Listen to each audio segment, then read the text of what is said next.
मुर्मुगांव पोर्टसान हालींच एक SVRS scheme implement केल्ली आसा आनी ही scheme only for the MOHP birth number 9 जो आसा हो जो कम्प्लिटली डिसमेंटल जाल्लो आसा आनी थंय जे कामाक जे लोक आसा काही लोकांक तेंच्यांनी रिडिप्लॉय केल्ले आसा आनी एक SVRS स्कीम जी प्लांटा खातीर तेंच्यांनी घातलेली आसा. आतां फर्स्ट फेज म्हणून 88 लोकांनी तांकां SVRS घेतलेले आसा आनी ते 88 लोक 30 तारखेर जुनाच्या फर्स्ट फेसीक तांकां घरा धाडलेले आहा. तेंचे सगळें कितें आहा तें मॅनेजमेंटान दिल्लें आसा. आतां सेकेंड फेसीक 26 जाणांनी एप्लाय केल्लें आसा. आतां 26 जाणांनी बोर्ड मिटींग जावची ना कित्याक बोर्डान चेअरमॅनाक पावर दिल्लो आसा हें एक्सेप्ट करपाक.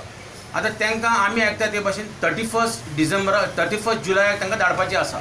सेकेंड फेसीक 26 जाण 88 आनी 26 ही SVRS पळय म्हणटा ही आख्ख्या पोर्टर्साक न्हू. लोकांनी अंडरस्टँड जावपाचें वर्करांनी अंडरस्टँड ही ओन्ली फॉर द MOHP कित्याक MOHP डिसमेंटल जाल्ल्या कारणान ह्या लोकांक खंय तरी धाडपाक जाय ना थोडे घरा वचपाक जाय कित्याक प्लांट आतां आमचो चलचो ना हेजे मुखार प्लांट ना. हितून आमकां एक कळोन कितें जाता की सरकाराची अशी एक उच्च आसा की अंडरटेकींग ज्यो सेमी गव्हर्मेंट अंडरटेकींग पब्लीक ज्यो आसा त्यो सरकार चिंता की त्यो बंद कश्यो करपाच्यो.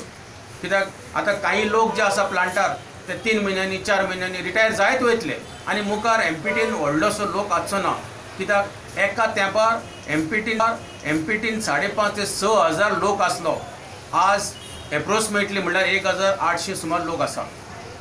हेजी सरकारान आनी पॉलिटिशियनांनी नोंद घेवचो असल्यो त्यो फॅक्टरी फाल्यां बंद जाल्यो जाल्यार गोंयकारांक